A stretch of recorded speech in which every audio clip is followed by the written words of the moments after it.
Thank you, Shaun. So I want to talk to you guys about online learning, which I realize might not be really in the realm for everybody here. So I need to get an idea of what I'm looking at here. So how many of you teach actively right now? Okay, so most of you teach actively. Okay. How many of you taught during COVID online? Okay. How many of you enjoyed it? Okay, a lot less hands up for that. So I'm hoping that in my discussion with you on online learning today, I can convince you that A, online learning is not COVID online learning, and B, that there are actually some great benefits to online learning that we can incorporate. If we're in an in-person classroom, you can try and incorporate some elements of it. And then if you are in a place where they're cutting Latin programs, maybe if you are in that sad position where you have to find something else, that you consider looking online.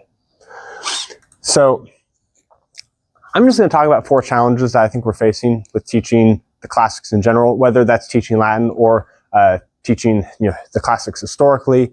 And I really appreciated our discussion yesterday evening, just talking about like the great benefit that comes from studying the classics themselves and learning about them and thinking critically about them.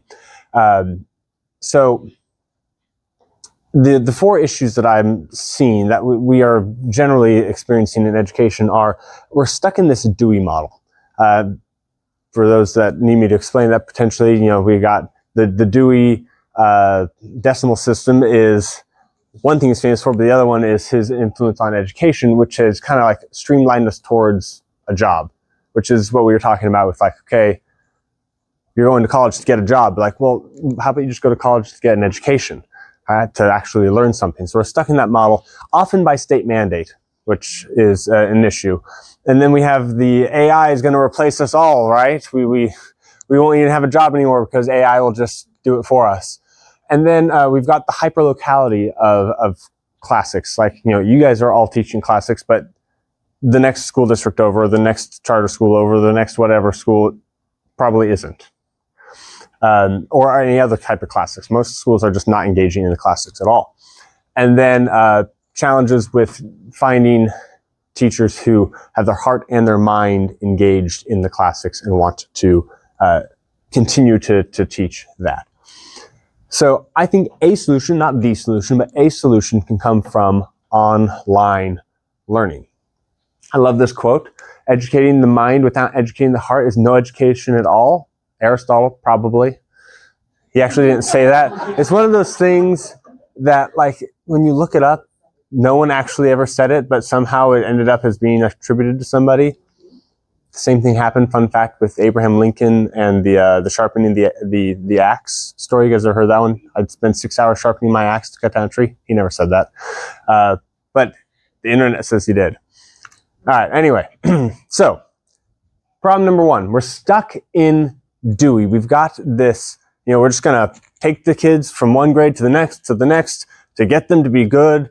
I think we called them capitalist worker bees yesterday, so that way they get a job, and that's the whole point. It's too rigid. Sometimes we need a bit more flexibility. There's a student that's in 6th grade that isn't actually in 6th grade, right? We've got this conveyor belt going without a stop. It ends with a job, not character. And it's about testing more than mastery, which in Texas, it's about testing, right? So we want to avoid that. So online learning puts flexibility into this. Your assignments can stay open and available, and they know where to find them, right? They don't have to be like, okay, I was absent yesterday. Where do I find that? You're like, oh, it's in this bin over here, and I alphabetized it for you, or whatever you guys do.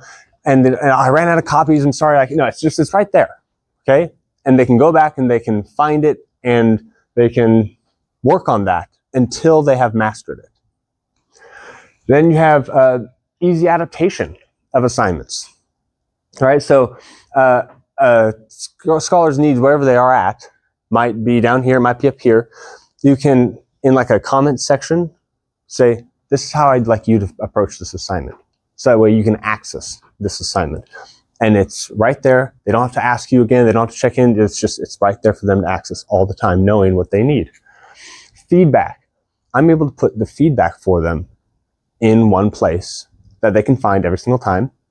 And then you train them through a lot of effort to always go there and look for the feedback. And they can, when they're working on this mastery piece, go back to the feedback again and again and again. Because you've written it down, you've recorded it, or however you give them the feedback, they don't have to ask you again for it or find it in the abyss that is their backpack, as we discussed earlier. So that is another great piece. And then the character formation of it, that it's not just about getting a job, it's about learning scholarly habits, critical thinking, becoming a great person as they engage in this. And the reason why I see this is because it does take a high level of independence to be online. So I don't want you guys to think that I'm advocating for online learning for everybody, because there's some kids that just won't succeed online, but there's others that will really thrive.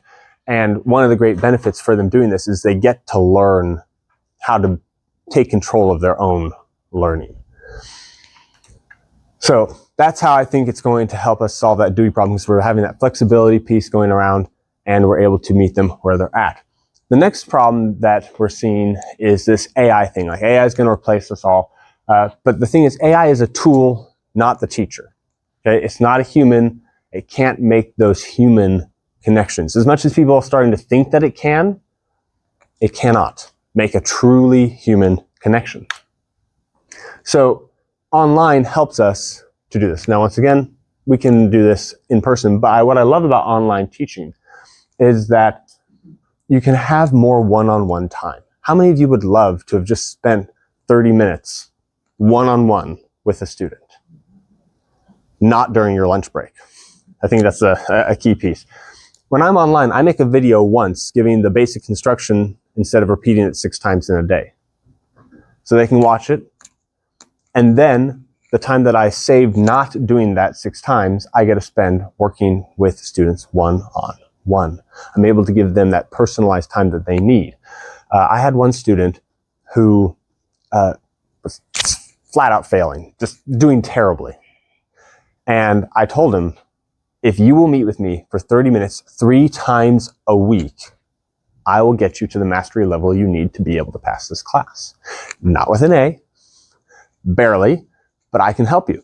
And he did. He committed. He had been doing nothing for most of half of a semester, and then we sat down 30 minutes a week, and we were able to just do it together, and we got him up to that mastery level he needed to pass and move on, which is a powerful, using a Greek word, myoetic approach to just help draw it out of him.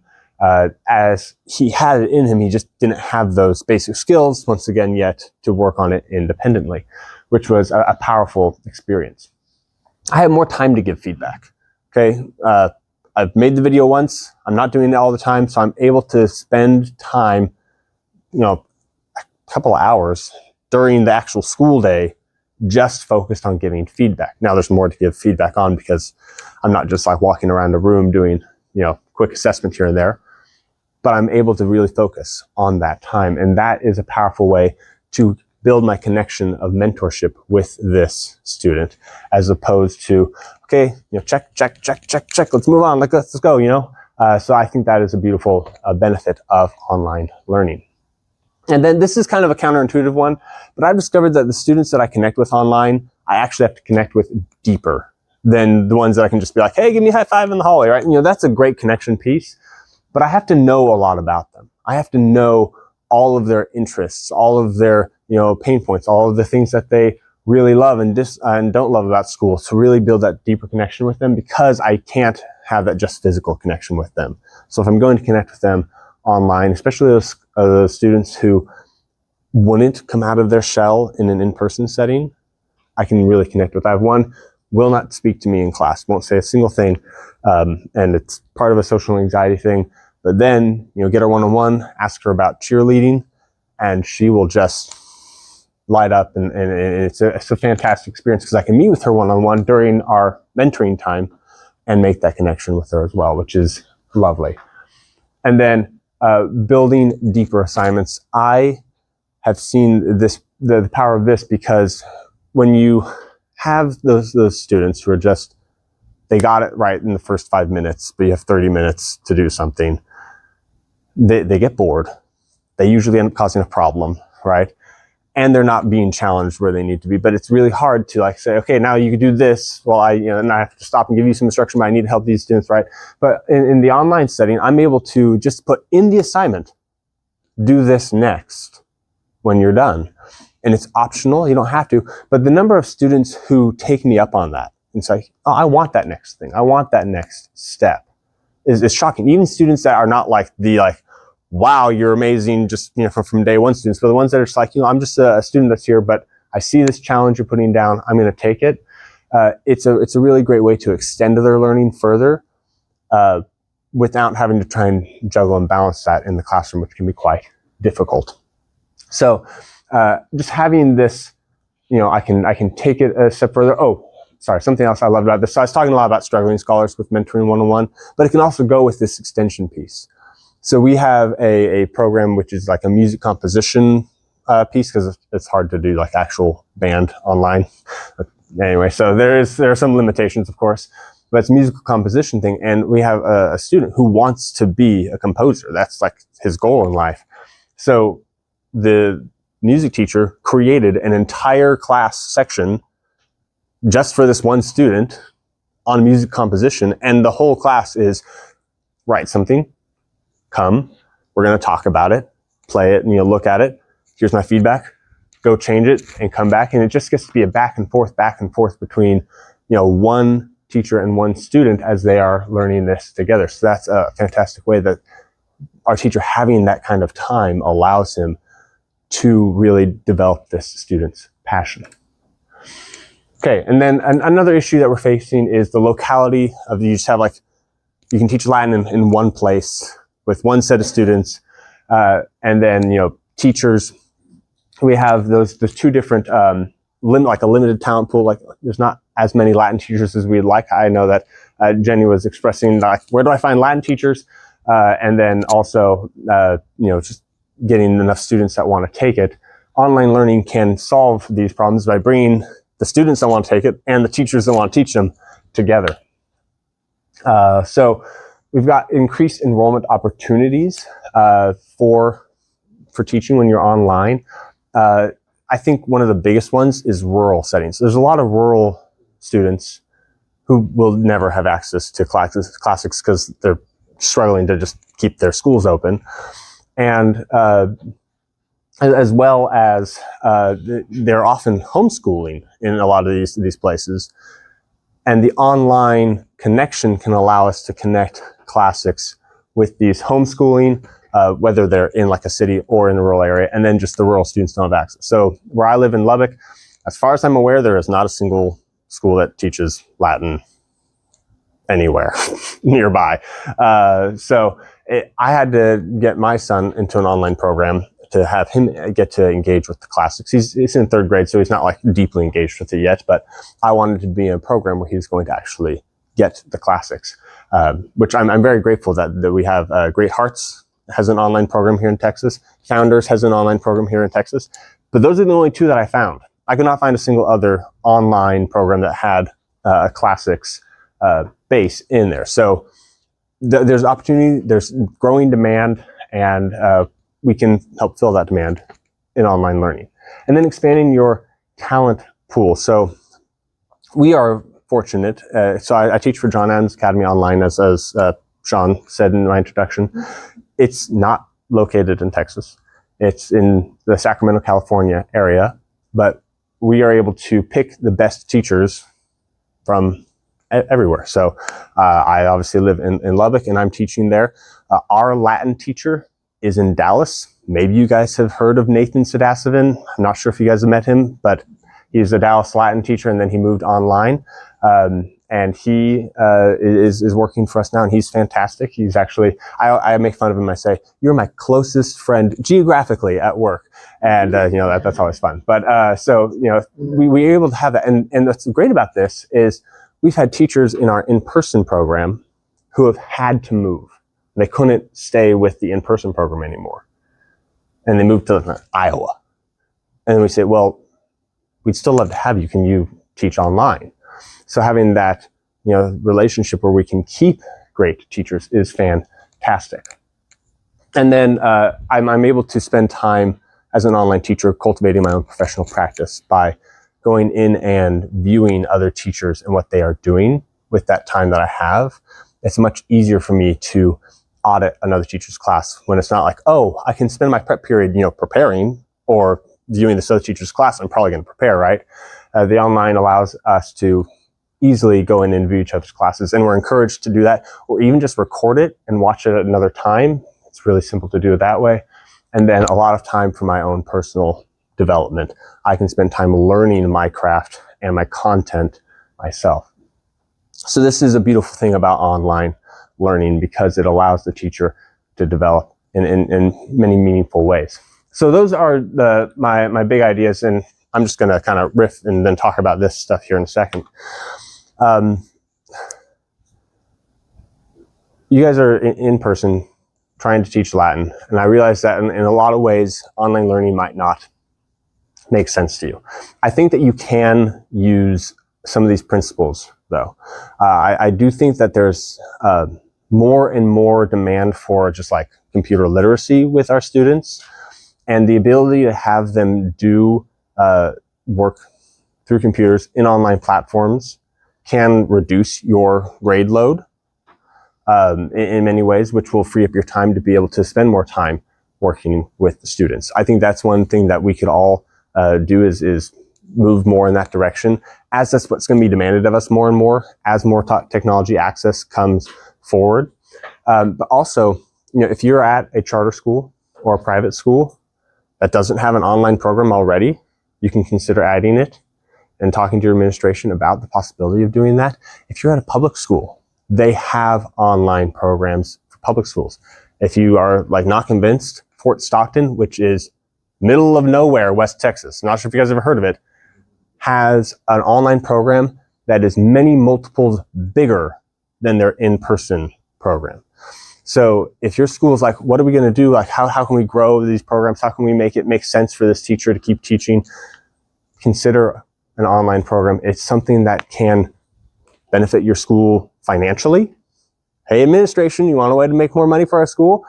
That's something that's great. And it can allow you to have a higher diversity of programs. Like Latin, you can teach Latin half the time in person and half the time to the online. And then you could bring in a teacher that's going to teach something else that's really interesting, who can teach half in person and half online, something like that, which would allow for greater choices among your students and the things like that. So there's just ways to get creative with the online learning programs out there. Now, the great thing about this is my school, John Adams Academy, is trying to spread not just online learning, but classics-based learning, period, anywhere.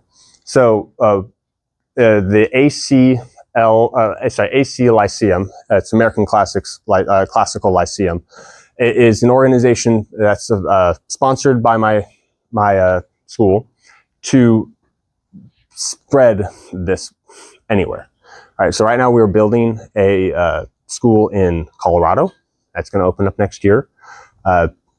Not being run specifically by my school, but in partnership with another school board who wants to bring classics to their area. We're interested in opening up online charters in other places because California does not play nice with charter schools. So if we had an online charter in Texas, we could then start bringing in students from anywhere. You can start having much more opportunities to bring students from across different state lines as you open up charters in more and more places, because Texas is friendly to that, while California says if they're not in California, you can't mix the teacher with the students, and it's just kind of annoying. So if you're interested in supporting the movement to bring classical education, the classics to more kids in an actual building or online, hear this as more Latin jobs available and more demand for Latin, because as parents get this, they understand why it's there, it makes the demand go back up. That's what we're trying to do. that's what they sent me here to do, is to bring more classics to more people in the world. So there's that. If you want to just contact the school, that QR code takes you to our online website, and you can also contact me with any questions you have.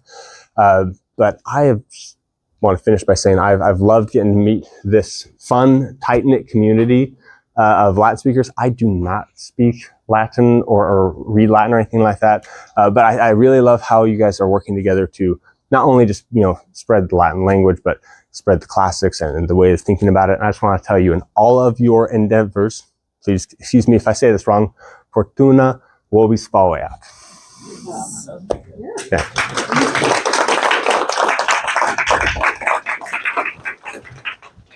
Well, thank you so much, Shaun. And so at this time, we're going to be shifting into what will